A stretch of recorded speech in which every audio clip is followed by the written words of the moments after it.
मिलकर लड़ेंगे हम, क्योंकि कोरोना को कुचलना है।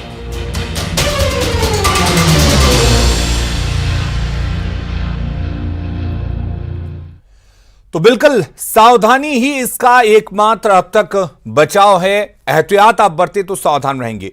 किस तरीके से एहतियात बरते जाने की जरूरत है और क्या कुछ कोरोना के लक्षण हैं, यह हर कोई जानता है, लेकिन क्या कुछ तमाम चीजें होंगी, इसके लिए पूरी एक डॉक्टर की पैनल हमारे साथ मौजूद है। अपने डॉक्टर से हम आपको परिचित करवा देते हैं। डॉक्टर मनोज कुमार हमारे साथ जुड़े हुए हैं, डायरेक्टर हैं न्यू गार्डिनर हॉस्पिटल के। इसके अलावा हमारे साथ डॉक्टर रंजना सिन्हा भी जुड़ी रहेंगी, जो स्त्री रोग विशेषज्ञ हैं, और डॉक्टर विनय कुमार भी हैं, चाइल्ड स्पेशलिस्ट हैं, और साथ ही डॉक्टर सौरभ कुमार हमारे साथ एक मनोचिकित्सक हैं, वो भी जुड़े हुए हैं। आप सभी का बहुत बहुत स्वागत है। सबसे पहले डॉक्टर मनोज कुमार, हम आपसे सवाल लेंगे। कोरोना की बात करें तो 125 मरीज जो हैं अब तक सामने आ चुके हैं, उनमें पॉजिटिव जो मामले हैं वो सामने आ चुके हैं, 3 की मौत की भी खबर है। ऐसे में अब कोरोना की जो संख्या है वो धीरे धीरे बढ़ती जा रही है, लेकिन इस बीच हमारे दर्शक भी लगातार जुड़ेंगे। स्मिता हमारे साथ पटना से एक कॉलर जुड़ी हुई है। स्मिता, क्या पूछना चाहती हैं आप?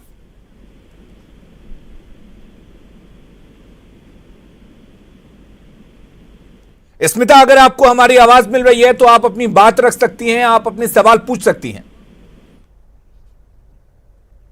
चलिए मनोज कुमार जी, आपसे हम जानना चाहेंगे अब लोगों को क्या करना चाहिए जब लगातार बढ़ने लगे हैं इस तरह के मामले?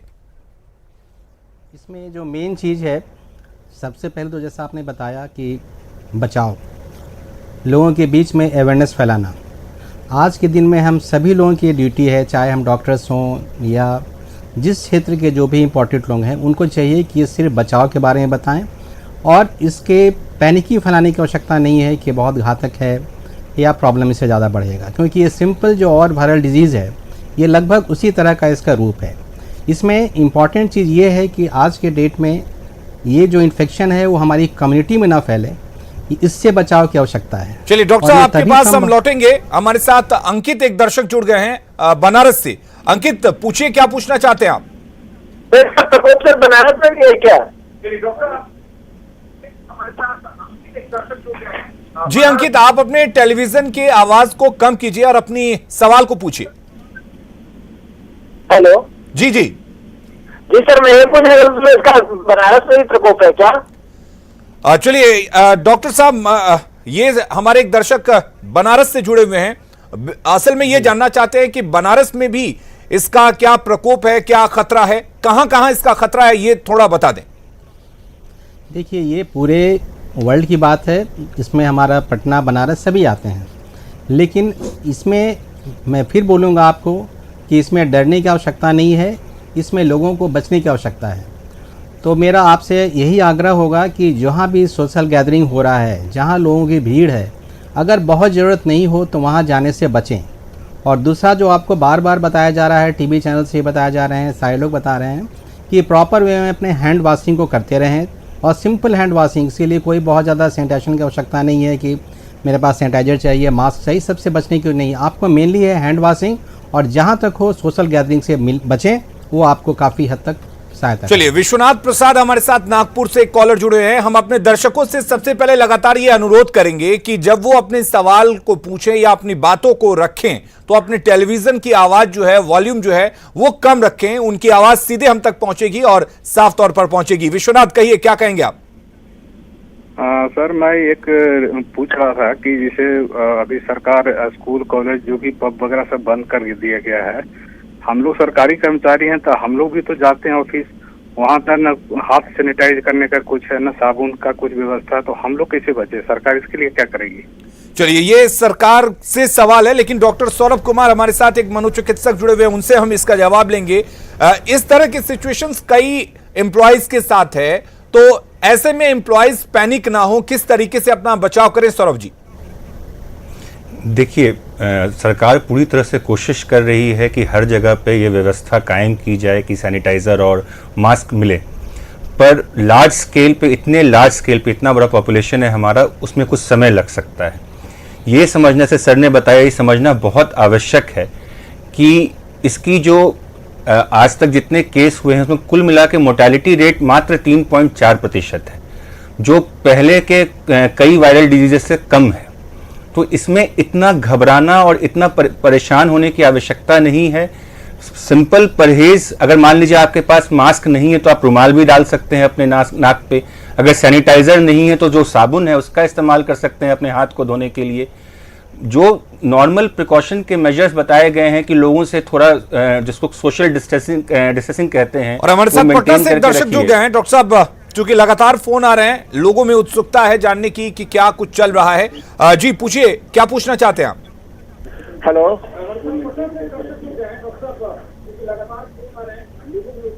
हेलो जी, अपनी बात रखिए, अपने सवाल पूछिए। हम डॉक्टर विनय कुमार सर से पूछना चाहते हैं कि सर जनरली जो सर्दी खांसी जो होता है वो तो आम बात होता है, लेकिन अभी जो कोरोना के लिए सर्दी खांसी जो लग रहा है तो उसको, हाँ सर बोलना चाह रहे हैं कि जो अभी जो सर्दी खांसी का जो माहौल होता है वो जनरली होता है, लेकिन अभी जो कोरोना का जो बीमारी चला हुआ है अब उसमें भी सर्दी खांसी, उसको भी कोरोना लोग घोषित कर रहे हैं, जांच करो, ये जांच करो, वो जांच करो, हॉस्पिटल में हो रहा है। विनय जी, कैसे लोग डिफरेंशिएट करें पहले की सर्दी खांसी में आमतौर पर जो होता है कोरोना के दौरान जो देखने को मिलता है, इसको डिफरेंशिएट कैसे बहुत करें? अच्छा सवाल ये किए हैं। जनरली मौसम चेंज होता है और बच्चों में तो खासकर वर्ष में 2 या 3 बार सर्दी खांसी और इस तरह की शिकायत होती है। आपको डिफरेंशिएट करने के लिए जो कभी भी यदि बुखार होती है तो जितना वायरल डिजीज है या बैक्टीरियल डिजीज है, बुखार कॉमन रहती है, तो बुखार इसमें भी आपको कोरोना वायरस इन्फेक्टेंट में भी होगा। इसके अलावा खांसी होगी तो जनरली 95% केस में देखा गया है जो कोरोना वायरस से जो इन्फेक्टेड पेशेंट रहता है उसमें ड्राई कफ होता है, बलगम नहीं निकलती है।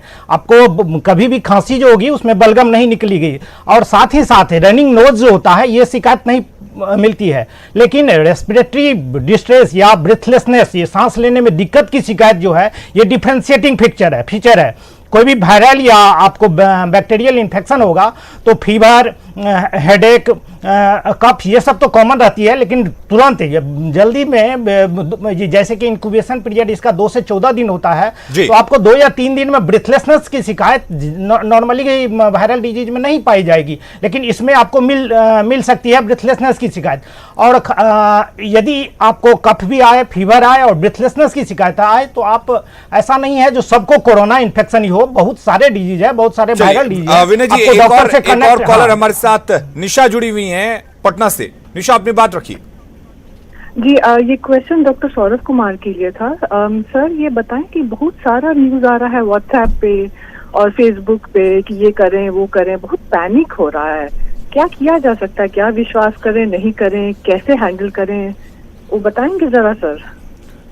सौरभ जी, ये पहली बार नहीं है, ये पहले भी जितने इस तरह के एपिडेमिक्स हुए हैं, क्योंकि एक इनविजिबल एनिमी होता है और इनएडिक्वेट इंफॉर्मेशन होता है, और अभी इस वायरस का ट्रीटमेंट और इसका जो वैक्सीन है वो हमारे पास उपलब्ध नहीं है।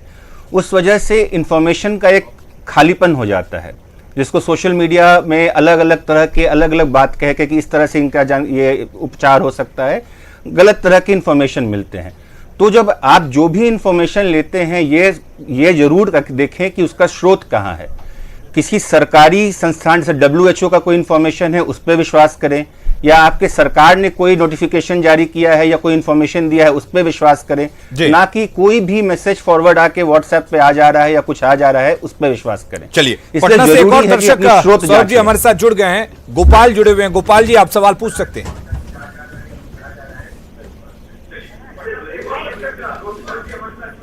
सबसे पहले एक बार फिर से हम अपने दर्शकों से अपील कर दें कि बार बार ये मैं कह रहा हूं कि आप जब भी सवाल पूछे तो अपने टेलीविजन का वॉल्यूम जो है वो कम करके पूछे, ताकि सीधे आपकी आवाज हम तक साफ तौर पर पहुंच सके।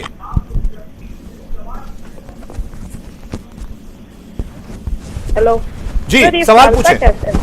सर ये फैलता कैसे है?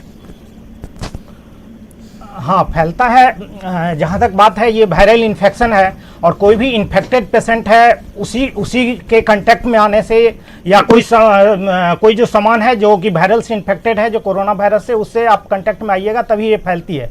जहाँ तक ये डिजीज का जो शुरुआत हुई थी चीन से हुई है और अभी पेंडेमिक घोषित कर दिया गया है, तो अभी आम लोगों में अभी यही जागरूकता रहनी चाहिए कि आप जितना हैंड वॉशिंग करें और आपका फेस का जो टी एरिया है जैसे आई हो गई, नोज हो गई और माउथ एरिया, इसको आपको मिनिमम टच करना है या नहीं अवॉइड करना है, नहीं टच करना है। और मैक्सिमम 7 से 8 बार आप हाथ धोएं, ये कोई नई सामान को छुएं या किसी से हैंड टच नहीं करें, या कोई भी नई वस्तु आप लेते हैं या किसी भी वस्तु का आदान प्रदान करें उसके जस्ट बाद आप हाथ धोने का प्रबंध करें। अभी हम लोगों को पैनिक नहीं बनाना है इस दृष्टि से कि अभी इंडिया में केवल 100 से 125 मरीज मिले हैं। हम लोगों को इसको सेकंड या थर्ड स्टेज में नहीं पहुंचने देना है, ये हम लोगों की कोशिश होनी चाहिए। और इसमें केवल सरकार की नहीं, हम लोग की जागरूकता ही सबसे बड़ा कदम हो सकता है, क्योंकि सरकार का भी एक लिमिटेशन है। हम लोग अभी गैदरिंग से बचें। सरकार भी बहुत उत्तम प्रबंध किए हैं कि सिनेमा हॉल से लेकर जितने भी क्लास हैं,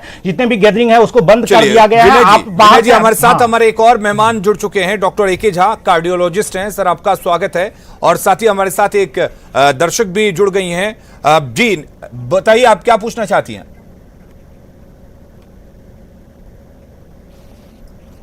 सवाल पूछिए।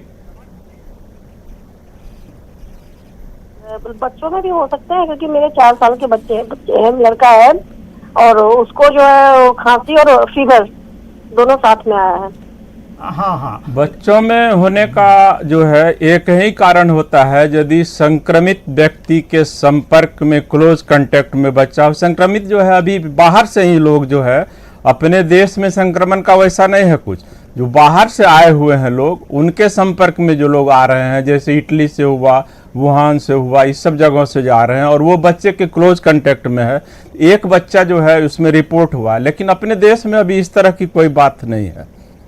चलिए, अपने देश में इस तरह की कोई बात नहीं है। और लगातार हमारे साथ हमारे कॉलर्स भी जुड़ रहे हैं और कॉलर्स से हम ये अपील भी कर रहे हैं कि जब भी वो अपने सवाल पूछें या अपनी बातों को अगर रखते हैं तो वो।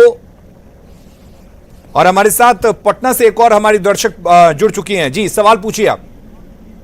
जी मेरा सवाल डॉक्टर, आप जिस व्यक्ति से बात, चलिए हमारे साथ हमारे दर्शक लगातार जुड़े हैं। मनोज कुमार जी, जैसा कि ये पूछा गया, लगातार सवाल पूछ रहे हैं कि ये जो तमाम चीजें फैल रही हैं इससे बचाव को लेकर तो सतर्क किया जा रहा है, लेकिन अगर बात हम करें और ज्यादा एहतियात बरतने की, जैसे लोग पब्लिक प्लेस पे जाते हैं या इस तरह की जगह पर जाते हैं, तो कैसे अपने आप को बचाएं वहां पर? देखिए, जो सबसे इम्पॉर्टेंट है, मैं उन पेशेंट्स के बारे में ज़्यादा बोलना चाहूँगा जो कि कोमॉर्बिडिटीज़ मतलब दूसरे डिजीज़ से भी ग्रसित हैं, जैसे डायबिटीज़ है, हाइपरटेंशन है, या जिनकी एज जो है वो 60 से ऊपर जा रहा है। इन लोगों को कोशिश ये करना है कि जहाँ तक हो सोशल गैदरिंग से बचें। अगर कोई बहुत अर्जेंसी हो तभी उस सोसाइटी में जाएं या उस ग्रुप में जाएं, अदरवाइज नहीं जाएं। और साथ में अपने डायबिटीज़, अपने बीपी और अपने मनोज जी, एक दर्शक हमारे साथ प्रेम कुमार जुड़े हुए हैं पूर्णिया से। सवाल पूछिए। जी सर, मैं जानना चाहता हूं कि छोटे बच्चों के प्रति कैसी सावधानी बरती जाए। चलिए, चूंकि बच्चों से जुड़ी सवाल है इसलिए वीना कुमार चाहेंगे कि आप जवाब दें इसका। हाँ, देखिए, बच्चों में आमतौर पर सर्दी खांसी ये शिकायत पाई जाती है।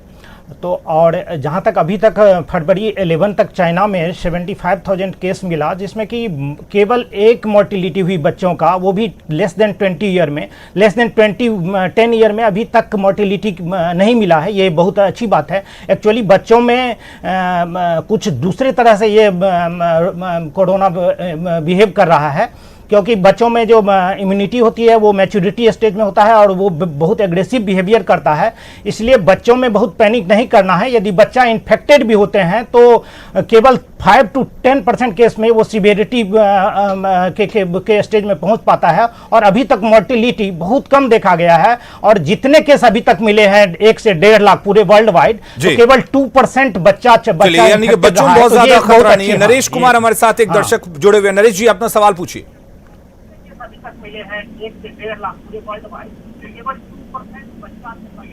नरेश जी, अगर आप तक हमारी आवाज पहुंच रही है तो आप अपनी सवाल पूछ सकते हैं। हाँ, माने सवाल मेरा है कि खाने पीने पर माने क्या वर्जित किया जाए जिससे बीमारी नहीं। चलिए, रंजना सिन्हा जी बहुत देर से शांत बैठी हुई है। रंजना सिन्हा जी, खाने पीने को लेकर क्या कुछ एहतियात बरते जानी चाहिए, क्योंकि महिलाएं जो हैं घर पर रहती हैं, उनको किस तरह का भोजन परोसना चाहिए और खासकर किस तरीके की सावधानी होनी चाहिए? सबसे पहले मैं कहना चाहूँगी कि साफ़ सफाई का बहुत ज़्यादा ध्यान रखना है हमें। जो ये कोरोना वायरस इन्फेक्शन फैलता है, ये ड्रॉपलेट इन्फेक्शन है बेसिकली, और जब भी ये ड्रॉपलेट्स निकलते हैं बाहर तो वो जो भी आपका जो पोरस चीज़ें हैं जैसे कपड़ा हुआ या कागज़ की चीज़ें हुई, इस पर 8 से 10 घंटे सर्वाइव करता है। लेकिन जो सॉलिड चीज़ें और हैं जैसे लकड़ी की चीज़ें हुई, हैंडल हुआ, ये सब जो चीज़ें हैं इस पर ये उससे ज़्यादा सर्वाइव करता है। तो कहीं भी हमें गंदगी नहीं रखनी है। जो भी हमें सरफेस दिखे गंदा, उसको पहले आप साबुन पानी से साफ़ करें, अदरवाइज़ भी सैनिटाइज़र का यूज़ करके सारे सरफेसेस को साफ़ रखें। दूसरी चीज़ कि हमेशा ताज़ा पका हुआ घर का स्वच्छ बिल्कुल उसको साफ़ सुथरा करके और घर का बना हुआ खाना आप खाएं, क्योंकि बाहर में उसकी हैंडलिंग कैसे हो रही है ये आप नहीं जानते हैं। चलिए रंजना जी, एक दर्शक नीलेश पटना से हमारे साथ जुड़ चुके हैं। नीलेश जी, सवाल पूछिए। जी जी सर, हम पूछना था सर। पूछिए नीलेश, आप अपना सवाल पूछिए। जी सर, पूछ रहे हैं कि जानकारी लेनी थी कि कुछ लोग बता रहे हैं टेम्परेचर बढ़ने के बाद इसका असर कम जाएगा। चलिए, हाँ सर कि टेम्परेचर बढ़ने पर जी असर कमेगा सर, इसी के बारे में थोड़ा जानकारी लेनी थी हमें। हाँ, देखिए अभी तक ऐसा कुछ एविडेंस नहीं है। बहुत सारे आर्टिकल आए हैं, लेकिन अभी तक क्लियर कट ऐसा नहीं है जो टेम्परेचर बढ़ने से इस पर इसका इन्फेक्शन रेट घट जाएगी। और खासकर इंडिया जैसे देश में अभी तो ये मैन टू मैन ट्रांसमिशन हो रहा है, सरफेस कंटेक्ट से ट्रांसमिशन का केस नहीं मिला है। तो जब तक मैन टू मैन ट्रांसमिशन हो रहा है तो टेम्परेचर बढ़ने से बहुत ज़्यादा असर नहीं पड़ने वाला है, जहाँ तक अभी तक एविडेंस मिली है। चलिए, हमारे साथ लगातार दर्शकों का जुड़ना जो है वो जारी है। मुकेश हमारे साथ पटना से एक दर्शक जुड़े हुए हैं। हम अपने दर्शकों से एक बार फिर से अपील कर दें कि जब भी वो अपने सवाल पूछें तो अपने टीवी का वॉल्यूम जो है वो कम रखें और फिर अपने सवाल को पूछें। मुकेश, आप अब पूछ सकते हैं सवाल। हाँ सर, जैसे कि मेरी पत्नी की डिलीवरी होने वाले हैं, वो भी हॉस्पिटल जाने से डर लग रहा है, तो क्या उपाय? चलिए, ये सवाल बहुत अहम है। रंजना सिन्हा जी इसका जवाब लेना चाहेंगे कि जो गर्भवती महिलाएं हैं वो किस तरीके की सावधानी बरतें, और साथ ही उसमें एड ऑन ये करना चाहेंगे कि अगर मान लीजिए गर्भवती महिलाओं में इस तरह के पॉजिटिव मामले आते हैं तो क्या वो बच्चे भी अफेक्टेड होंगे उससे? ये बहुत ही अच्छा सवाल है, क्योंकि गर्भवती महिलाएं जैसा आप जानते हैं कि प्रेगनेंसी में बहुत सारे फिजियोलॉजिकल चेंजेस होते हैं, और कोई भी जो वायरल इन्फेक्शन उनमें होता है वो ज़्यादा तीव्रता से होता है। इसीलिए गर्भवती महिलाओं को बहुत ज़्यादा सावधानी की ज़रूरत है। वो बिल्कुल ऐसे लोगों के कांटेक्ट में आने से बचें जिनको कुछ भी ऐसा सिम्टम हो।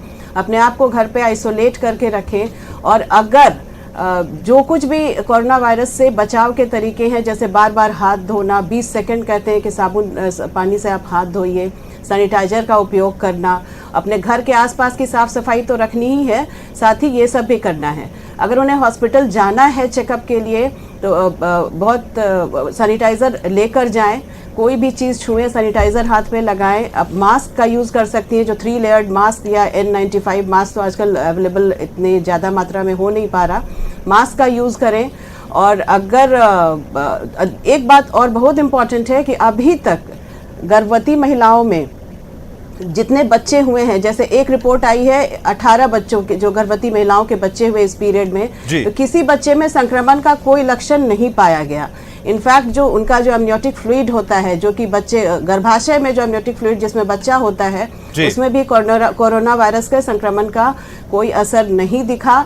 साथ ही ब्रेस्ट फीडिंग में जो ब्रेस्ट मिल्क आता है उसमें कोरोना वायरस नहीं पाया गया। लेकिन फिर भी हम ऐसा कहते हैं कि आप अपने पेडियाट्रिशियन की सलाह से स्तनपान करवाएं, और अगर माता को इन्फेक्शन है तो एक्सप्रेस मिल्क भी दिया जा सकता है। और अगर माता खुद ही ब्रेस्ट फीड करवाना चाहती है तो बजाबता मास्क लगाकर, ग्लव्स लगाकर और प्रॉपर सैनिटाइजेशन के साथ दें। ये बिल्कुल उनके पेडियाट्रिशियन की सलाह पर ही निर्भर होगा। तो अभी तक ऐसा नहीं देखा गया है कि कोरोना वायरस का संक्रमण बच्चे में हुआ है। चलिए रंजना जी, बहुत अहम जानकारी आपने दी और उम्मीद करते हैं कि इसका फायदा भी हमारे दर्शकों को होगा। अररिया से हमारे साथ एक आजाद जुड़े हुए हैं दर्शक। आजाद, अपनी सवाल को पूछ सकते हैं आप। तो सर मेरा सवाल है सर कि मैं एक सीमांचल एरिया में हूँ, नेपाल इंडिया नेपाल बॉर्डर पे हूँ सर। यहाँ देहात है, शहरी क्षेत्र नहीं है और यहाँ का अधिकतर लोग जागरूक नहीं इसके प्रति सर जी। और यहाँ मीट मुर्गा मछली अत्यधिक खाते। क्या मीट मुर्गा मछली खाने से ही कोरोना हो सकती है? चलिए सौरभ कुमार जी, इस मिथ को कैसे दूर किया जाए, लोगों को जागरूक कैसे किया जाए, और खासकर मांसाहार को लेकर काफी लोगों में भ्रम है। जी, अभी तक तो कोई ऐसा एविडेंस नहीं है जिसमें कहा जा सके कि मांसाहार तो मांस खाने से इस वायरस का ट्रांसमिशन होता है, एनिमल टू ह्यूमन ट्रांसमिशन होता है। देखिए, इसको लेके काफ़ी सारे मिथ्स हैं। मैंने ये बात पहले भी रखी है, अभी फिर से रख रहा हूँ कि आप उन्हीं जानकारियों पे विश्वास रखें जिसका स्रोत आपको पूरी तरह मालूम हो कि कहाँ से आ रहा है। अब सारी सरकारों ने अपने अपने जो नेशनल बॉडीज़ हैं उन्होंने अपनी अपनी इंफॉर्मेशन डाली है, वर्ल्ड हेल्थ ऑर्गेनाइजेशन ने अपनी इंफॉर्मेशन डाली है। उसके अलावा आपको किसी और बात पर विश्वास करने की ज़रूरत नहीं है, क्योंकि इस तरह के मामलों में जहाँ ये पैंडेमिक का रूप ले चुका है, बहुत गलत इंफॉर्मेशन फैलने लग जाता है, जिसके वजह से लोग भय डर का शिकार हो जाते हैं। इसका सबसे बड़ा एग्जाम्पल है आज के डेट में आप देखिए कि कहीं पे भी आपको किसी दुकान में सैनिटाइज़र या आपको N95 मास्क नहीं मिलेगा। लोगों ने बहुत अधिक मात्रा में उसको खरीद कर रखा हुआ है, जिसकी शायद ज़रूरत नहीं है। तो ये समझना होगा कि क्या इन्फॉर्मेशन सही है, क्या इन्फॉर्मेशन गलत है और कहाँ से हम इन्फॉर्मेशन लें, ये बहुत इंपॉर्टेंट है। चलिए हमारे साथ एक और दर्शक ऋतिक जुड़ चुके हैं। ऋतिक, सवाल पूछिए। जी सर, मुझे पता करना था सर, अभी तक मतलब कि कोरोना वायरस का एंटीडोट के लिए क्या किया जाए? मतलब कि अगर कोई पेशेंट जाती है हॉस्पिटल तो उसका कोरोना वायरस का मतलब कि कुछ इलाज तो होगा, एंटीडोट उसका अभी तक तैयार नहीं हुआ, तो डॉक्टर उसका किस तरीके से उसका इलाज करती है? मनोज कुमार जी, किस तरीके से आखिर इसका इलाज संभव है? देखिए, जो पेशेंट्स आ रहे हैं, पहले तो दिमाग में रखना है कि सारे पेशेंट्स कोरोना के नहीं हैं। कोरोना के वही पेशेंट्स होंगे जो बाहर से जो पेशेंट आए हैं कोरोना के, जो अदर कंट्रीज जो अफेक्टेड है और उसके कांटेक्ट में आ रहे हैं, तो उन लोगों की हम लोग स्क्रीनिंग करते हैं कोरोना वायरस के लिए। इन जनरल सर्दी खांसी बुखार जो हो रहा है उस कंडीशन में आपको बहुत चिंता नहीं करनी है और कोरोना वायरस के लिए बिल्कुल चिंतित नहीं हो, स्क्रीनिंग उन्हीं के लिए कराया जाए। चलिए, रांची से एक हमारे साथ दर्शक जुड़ चुके हैं नितिन। झांसी से, माफ कीजिएगा, झांसी से एक दर्शक जुड़ चुके हैं नितिन। नितिन, अपने सवाल पूछिए। सर, कोरोना से बचने के लिए क्या किया जाए? एक बार फिर से अपने सवाल को रिपीट कीजिए। कोरोना से बचने के लिए क्या क्या उपाय किया जाए? चलिए, ये लगातार हम जानकारी दे रहे हैं और एक बार फिर से हम इस जानकारी को देना चाहेंगे। एक झा साहब, किस तरीके से आखिर लोग बचें, किस अहम जानकारियां दें? सबसे जो महत्वपूर्ण बात है, जो इसमें जो है जो मरीज संक्रमित है वो यदि किसी चीज़ को छूते हैं तो उससे सबसे ज़्यादा फैलता है। तो उससे बचने के लिए आप अपने हाथ को 10 मिनट 15 मिनट के अंतराल पर, या यदि कहीं पर छुए हैं आप उस संभावित जगह को, तो उसको अच्छे से साफ सफाई साबुन से 20 सेकंड तक जो है अच्छे से धोइए। सैनिटाइजर है यदि आपके पास तो उसका प्रयोग कीजिए। ड्रॉपलेट से बहुत कम संभावना रहती है इसको फैलने की, उससे ज़्यादा है, क्योंकि ये वायरस जो है ये हैवी रहता है और ये सतह पर जो है ये फैलता है। चलिए, अमूल्य रंजन एक और डॉक्टर साहब हमारे साथ दर्शक जुड़े हुए हैं। अमूल्य, अपनी बात को रखिए, अपने सवाल पूछिए। हाँ सर, हेलो। जी जी अमूल्य, मैं ये पूछना चाहता हूँ कि ये पटना में कहाँ तक पहुँचा है? देखिए, अभी तक जहां तक पटना में जो भी केस मिला है वो सस्पेक्टेड केस है। अभी तक कोई भी पॉजिटिव केस नहीं मिली है और जो भी केस हम लोग को सस्पेक्टेड होता है ओपीडी वगैरह में, उसको हम लोग आइसोलेशन वार्ड में रखे हैं। लेकिन ये अच्छी बात है जो अभी तक कोई भी पॉजिटिव केस नहीं मिला है। चलिए, कोई भी पॉजिटिव केस नहीं मिला है। डॉक्टर सौरभ कुमार, लोगों में एक डर का माहौल है, लोग कैसे आखिर उस डर को दूर करके सावधानी बरतें और किस तरीके से अपने आप को अवेयर करें? देखिए, मैं दो चीज़ को मैं अवेयरनेस के बारे में मैंने कहा 2 बार, मैंने ये बात कह रखी है कि अपने स्रोत के जानकारी का स्रोत निर्धारित रखें कहाँ से ले रहे हैं। मैं 2 चीज़ें कहना चाहूँगा। इसका सबसे बड़ा जो हम मरीज़ों को क्वारंटाइन करते हैं इसके बचाव के लिए, उससे जो उसके साइकोलॉजिकल कॉन्सिक्वेंसेस होते हैं उस पर हमें बहुत ध्यान देने की आवश्यकता है। जब मरीज़ 14 दिन या 14 दिनों के लिए अलग थलग रहता है तो उनको क्या करें जो उनका मानसिक स्थिति या उनके मानसिक स्वास्थ्य ठीक रहे। बिल्कुल सबसे ज़रूरी है कि वैसे मरीज़ को जो हमें बता के रखना है कि उनकी सोशल कनेक्टेडनेस, मतलब जहाँ कभी कभी टेक्नोलॉजी नुकसानदेह होती है, यहाँ फ़ायदेमंद साबित हो सकती है, कि वो अपने social connectivity through social networking maintain रखें, उनको एडिक्वेट सप्लाईज मिलती रहे, उनका एडिक्वेट टाइम ड्यूरेशन पे स्क्रीनिंग होता रहे ताकि वो एक लोनलीनेस फील ना करें जब अपनी स्थिति में है, या एंग्जाइटी डेवलप ना करें, क्योंकि एक अनसर्टेनिटी का माहौल रहता है। उन्हें पता नहीं रहता है कि जो उन्हें क्वारंटाइन किया गया है उन्हें बीमारी होगी नहीं होगी, होगी तो किस लेवल तक होगी। तो उनको भी रेगुलर बेसिस पे इंफॉर्मेशन पहुंचाना और सही इंफॉर्मेशन पहुंचाते रहना, ये हमारा काम है। और सबसे इम्पॉर्टेंट है, मैं आप न्यूज़ चैनल वालों सबसे ये आग्रह करूंगा कि ज़्यादा से ज़्यादा पॉजिटिव खबरें दिखाएं। चलिए, पॉजिटिव खबरें हम कोशिश कर रहे हैं, लगातार हम अवेयर भी कर रहे हैं। बेटा से एक हमारे दर्शक धीरज कुमार जुड़ चुके हैं। धीरज, सवाल पूछिए। हाँ सर, नमस्कार। जी नमस्कार सर, ये हमारा ये कहना है कि जो कोरोना वायरस के चलते ये सैनिटाइजर जो है मार्केट में मिल नहीं रहा है। हाँ देखिए, जहाँ तक बात है ना सेंसिटाइजर की, जरूरी नहीं है जो सेंसिटाइजर जो नहीं मिल रहा है 600-700 में बिक रही है वो उसी का यूज किया जाए। आप जो आफ्टर सेव यूज करते हैं उसी को इक्वल मात्रा में, मतलब पानी में ना लीजिए इक्वल मात्रा में, इक्वल में मात्रा में आप आफ्टर सेव यूज कर सकते हैं, या सर्जिकल स्पिरिट हर जगह मिलती है उसका भी यूज कर सकते हैं। तो इसके लिए जरूरी नहीं है जो वही स्पिरिट, वो जो सेंसिटाइजर है वो आप महंगे दाम पर खरीदें। और साथ ही साथ जरूरी है जो आप अपना फेस एरिया को टच नहीं करें, और हर आदमी को मास्क पहनने की जरूरत नहीं है। मास्क उसी को पहनने की जरूरत है जो हेल्थ केयर वर्कर है या जिसको संभावित जो पेशेंट है उसके पास से उससे बात करने या उससे मिलने की जरूरत होती है, क्योंकि मास्क पहनने से इन्फेक्शन फैलने का चांस बढ़ जाता है, क्योंकि ये फेस एरिया में आप लगाए रहते हैं और बार बार यदि फेस एरिया को उसको अरेंज करने में, मास्क को सेट करने में आप टच करिएगा तो वो खुद एक इन्फेक्शन का सोर्स बन जाएगा। चलिए, एक और दर्शक हमारे साथ जुड़ गए हैं औरंगाबाद से। जी, अपनी बात कहिए, सवाल पूछिए। बोल रहे हैं कि सर जी, जिनको खांसी जुकाम जो पहले से हुआ है उसको लिए क्या सावधानी बरता जाए? चलिए के झा जी, कैसे वो सावधानी बरतें जो इस बीमारी के, महामारी के फैलने से पहले से ही खांसी और बुखार से पीड़ित हैं, सर्दी से पीड़ित हैं?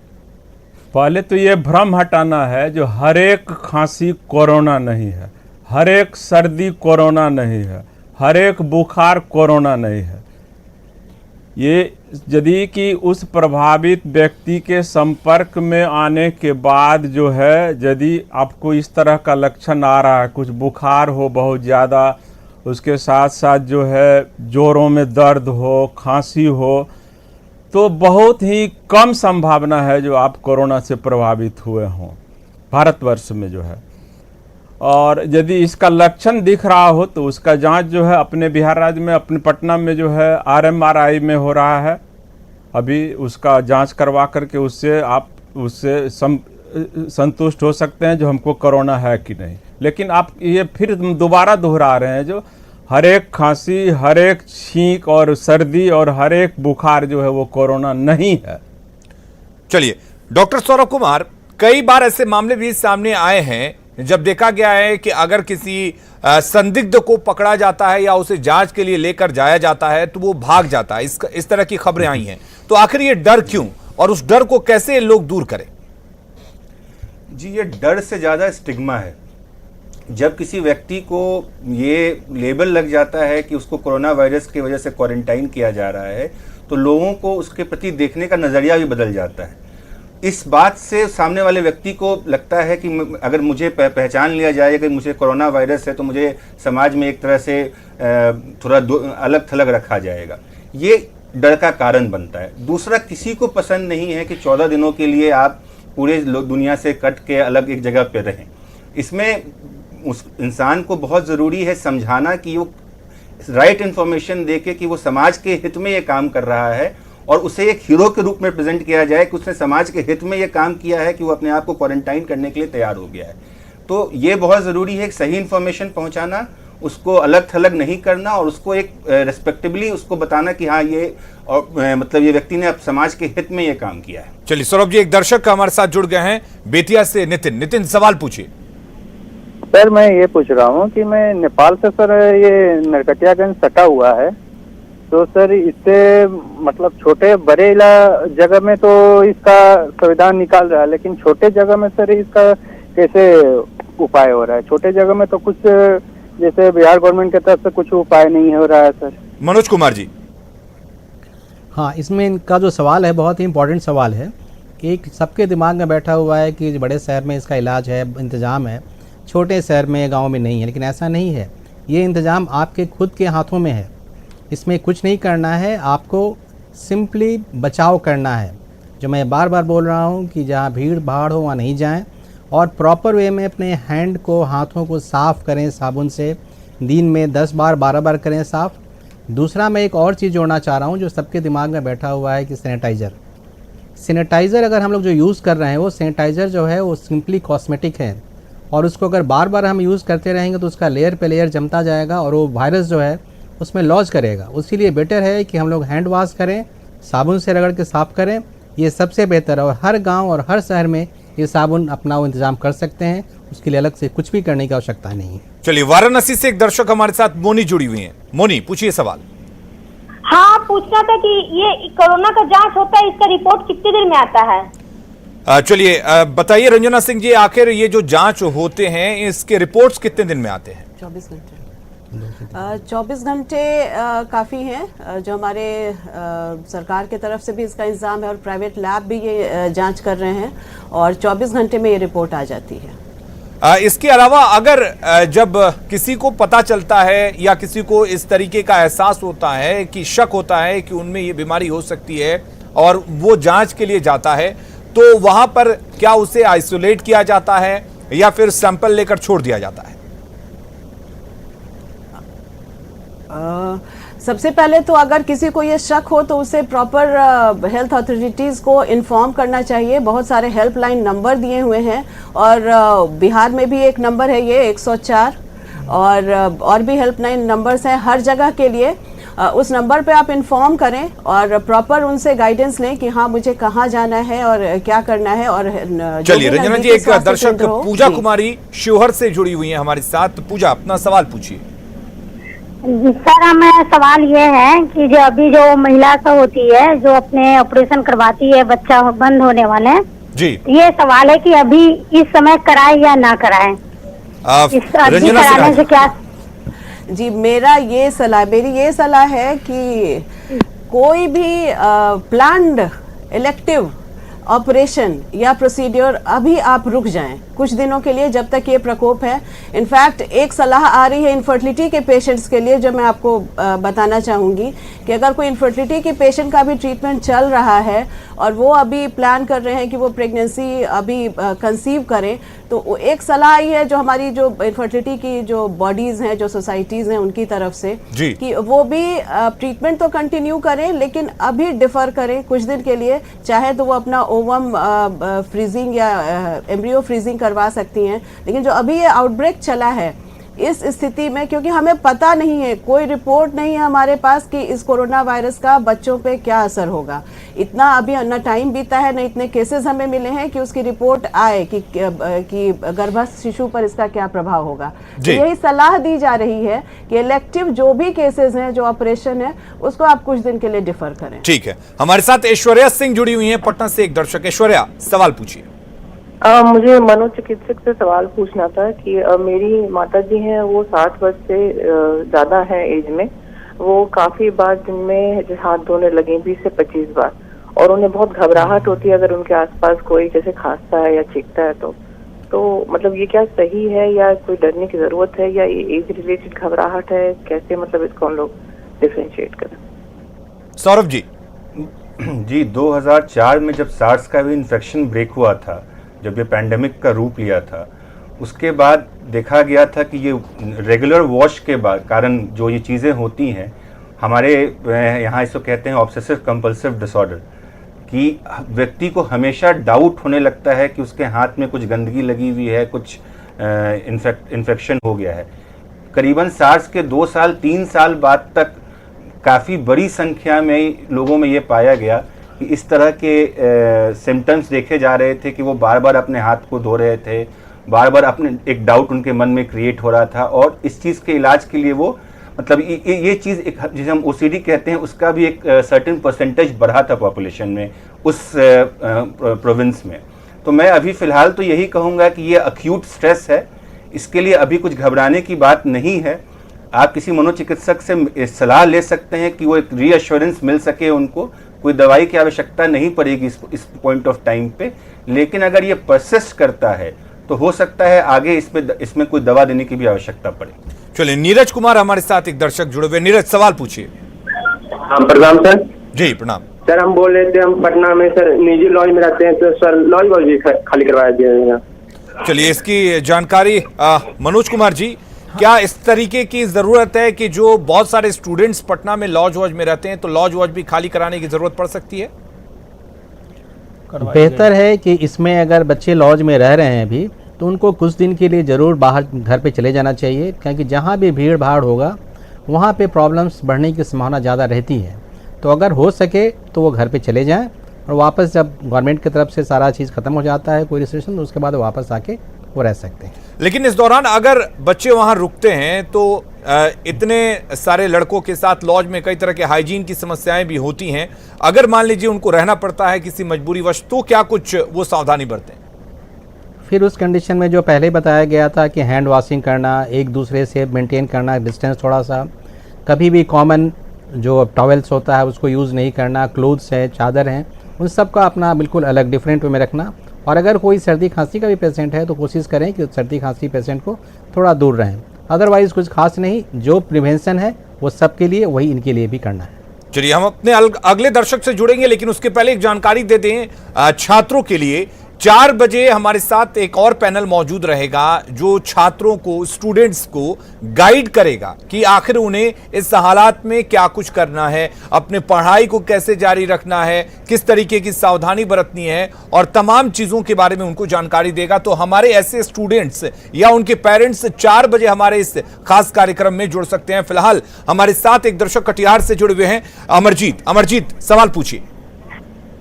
मैं ये पूछा था, ये कोरोना वायरस है किस टाइप का और ये क्या इससे बच कैसे सकता है? इससे नुकसान बहुत हो रहा है। एक स्टूडेंट हूँ मैं, क्लास बंद कर दिए गए हैं, कैसे मतलब होगा ये, खत्म कब तक होगा? चलिए, ये बड़ा मतलब गंभीर एक तरह से सवाल पूछ लिया और इस पर शोध जारी है। एक बार फिर से हम अपने दर्शकों से कहेंगे, लगातार हम बचाव के तरीके डॉक्टर के जरिए भी बता रहे हैं, अपने स्तर पर भी जो अवेयरनेस की जानी चाहिए वो हम जानकारी दे रहे हैं। लेकिन चूंकि बार बार लोगों का सवाल बचने को लेकर है, एके झा जी बताएं कि इस तरीके के पैनिक सिचुएशन में छात्र अपने आप को कैसे रखें? इतना पैनिक की तो आवश्यकता है नहीं, ये बचाव जो है इसके लिए सोचना है। बचाव खास करके बिहार में जो है उतना है भी नहीं केसेस का। अपने भारतवर्ष में जो महाराष्ट्र और केरल ये और दिल्ली, ये 3 ठो ज़्यादा प्रभावित हुए हैं। बिहार में अभी तक एक भी केस नहीं मिला है। बाहर से जो लोग आ रहे हैं उनको रखा गया है जांच के लिए। जो है बचाव के सारे उपाय जो है बार बार आ भी रहा है टीवी में, उसको दिखलाया, बोला भी जा रहा है, हाथ धोइए बार बार, अपना खांसी सर्दी हो तो ये नहीं समझना है जो तुरंत जो कोरोना हो गया। हर एक खांसी, हर एक सर्दी, हर एक बुखार जो है वो कोरोना नहीं है। और जांच का जो है सुविधा पटना में है, हर एक जिला स्तर पर भी शीघ्र ही शुरू होने जा रहा है सरकार की तरफ से। चलिए, हमारे साथ पटना से एक और दर्शक हर्ष जुड़ चुके हैं। हर्ष, सवाल पूछिए। मेरे पापा को सर्दी खांसी और कान दर्द देता है, इसके लिए क्या उपाय है? मनोज जी। हाँ सर, इसमें सर्दी खांसी कान बहना ये बहुत ही कॉमन है। इस समय ये काफ़ी फैला भी रहे, सर्दी खांसी का फ्लू का समय भी है, तो उसका प्रॉपर ट्रीटमेंट डॉक्टर से मिलकर अपना करा लें। उसके लिए कोरोना से नहीं डरने की आवश्यकता है कि कोरोना है वो प्रॉपर इलाज कराएंगे, वो ठीक हो जाएगा, उसके लिए चिंता की आवश्यकता नहीं। इस तरीके के और भी लगातार सवाल हमारे पास मनोज जी आ रहे हैं। खांसी सर्दी आम बात है, और चूंकि आजकल मौसम बदल भी रहा है, सर्दी के बाद एक तरह से कहा जाए तो गर्मी की तरफ हम बढ़ रहे हैं, तो इस वक्त मौसम बदलने पर भी इस तरह की चीजें आती हैं। लेकिन सबसे बड़ा सवाल यही है कि लोगों में एक डर भी है, और डिफरेंशिएट कैसे करें जो कोरोना के दौरान खांसी होती है या आमतौर पर खांसी होती है उसमें। देखिए, ये कोरोना वायरस का भी खांसी सर्दी लगभग वही है जो अदर वायरल डिजीज़ के होते हैं, लेकिन कोरोना में खासियत ये है कि इसका जो खांसी होता है, एक तो सूखी हुई खांसी जैसा डॉक्टर साहब ने बताया था, और दूसरा जो सबसे इम्पॉर्टेंट है कि इसमें स्टार्टिंग ही होता है हाई फीवर से। तो उसके लिए अगर कोई पेशेंट है और उसको तेज़ बुखार स्टार्ट हो जाए 1-2 दिन के अंदर ही, तो निश्चित रूप से उसकी जांच होनी चाहिए। अदरवाइज़ बाकी सर्दी खांसी जो है एक नॉर्मल प्रोसेस है, और नॉर्मल सारे जो वायरल फीवर्स होते हैं उसमें होते हैं। चलिए, तो जमशेद अंसारी हमारे साथ एक दर्शक जुड़ चुके हैं। जमशेद, सवाल पूछिए।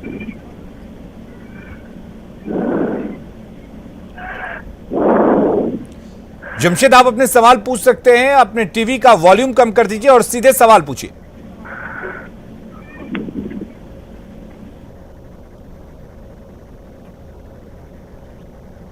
चलिए, जमशेद हमारे साथ एक दर्शक जुड़े होते हैं। सौरभ जी, एक बार हम फिर से यही सवाल दोहराना चाहेंगे आपसे कि बार बार इस तरह के सिचुएशंस आ रहे हैं कि लोग जो हैं वो पैनिक बहुत ज्यादा हो जा रहे हैं। हालांकि सावधानी बरतने की जरूरत है, लेकिन एक लोगों में इस बीमारी का दहशत जो है वो कैसे दूर किया जाए, ऐसा ना हो कि इस दहशत की वजह से वो आमतौर पर डिप्रेशन में चले जाएं या इस तरह की चीजें आ जाए। देखिए, फियर एक नेचुरल रिएक्शन है जो होना ही स्वाभाविक है, क्योंकि इसके बारे में बहुत कुछ जानकारी नहीं है। एक बहुत कुछ जानकारी मतलब एक मेडिकल जानकारी इसके बारे में बहुत कुछ नहीं है, पर साथ ही साथ इंफॉर्मेशन ओवरलोड बहुत ज़्यादा हो गया है। आप आज कहीं भी किसी भी अखबार को खोलिए या किसी भी जगह देखिए, सोशल मीडिया में जाइए, इसी के बारे में बातचीत होती रहती है।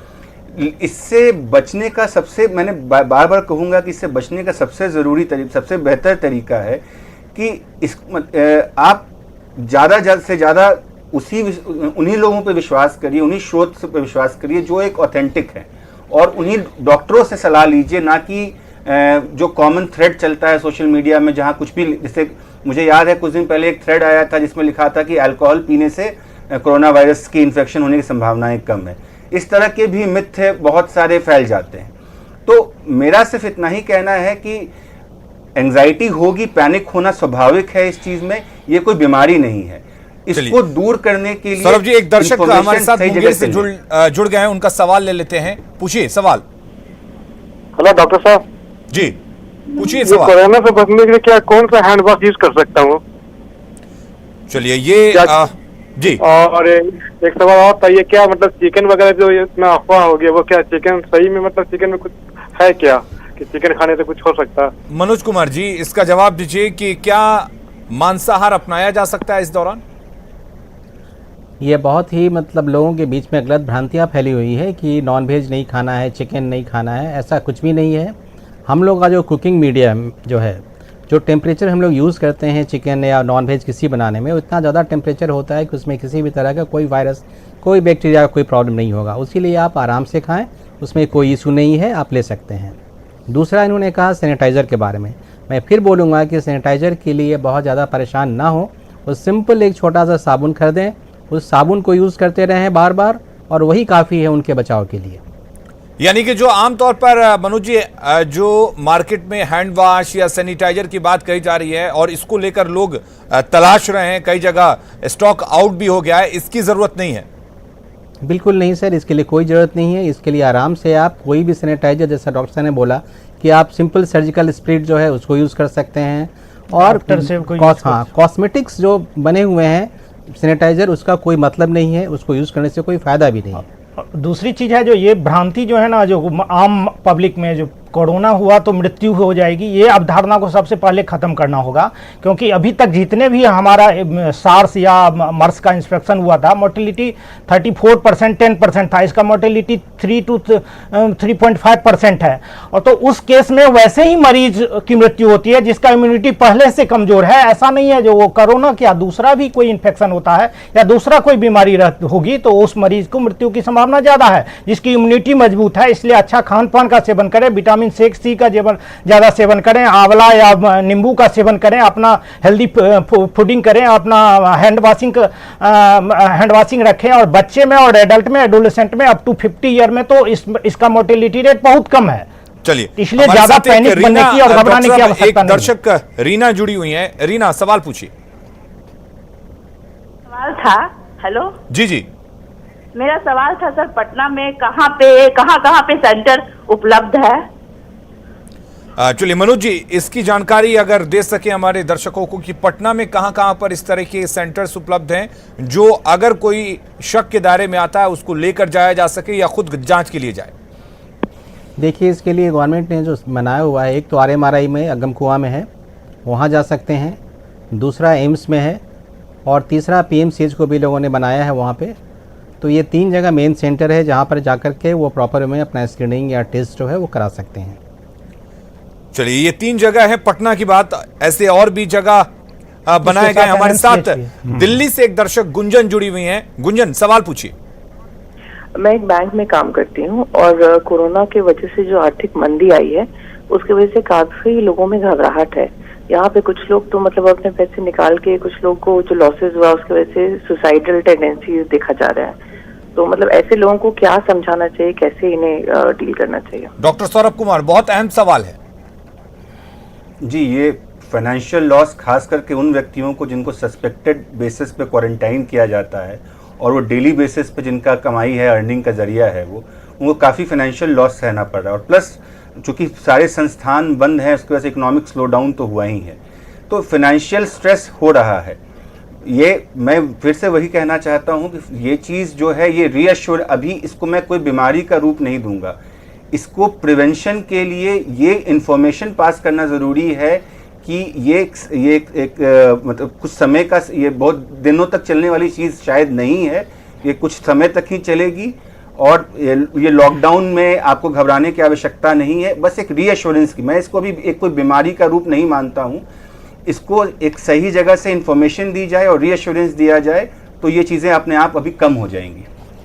चलिए, बहुत बहुत शुक्रिया आप सभी का हमारे साथ। चाइल्ड स्पेशलिस्ट, स्त्री रोग विशेषज्ञ, मनोवैज्ञानिक और जनरल फिजिशियन भी हमारे साथ जुड़े हुए थे और उम्मीद करते हैं कि हमारे दर्शकों को इसका काफी फायदा हुआ होगा। जो एक मिथ या एक ऐसी जानकारी जो दर्शकों के पास नहीं थी वो पहुंची होगी। और न्यूज़ 18 बिहार झारखंड लगातार इस तरीके की अवेयरनेस फैलाने की कोशिश कर रहा है ताकि लोगों के अंदर जो कोरोना को लेकर डर बैठा हुआ है, लोगों के अंदर कोरोना को लेकर एक कई तरह की गलत जानकारियां होने का भ्रम बैठा हुआ, उसको दूर किया जा सके। और इस कदम को हम आगे बढ़ाते हुए 4 बजे हमारे साथ एक अहम और जरूरी पैनल मौजूद रहेगा जो छात्रों को गाइड करेगा कि इस दौरान वो अपनी पढ़ाई को किस तरीके से जारी रखें। चूंकि स्कूल और कॉलेजेस बंद कर दिए गए हैं, एग्जाम्स जो हैं वो एक्सटेंड कर दिए गए हैं, टाल दिए गए हैं, तो वो अपनी पढ़ाई को किस तरीके से जारी रखें, किस तरीके से खुद को सावधान रखने की जरूरत है, वो किस तरीके से अपने आप को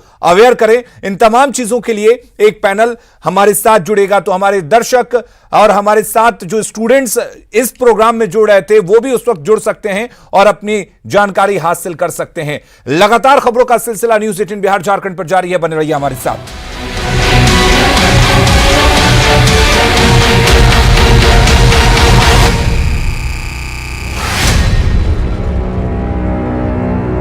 इस न्यूज़ हेडलाइंस के प्रायोजक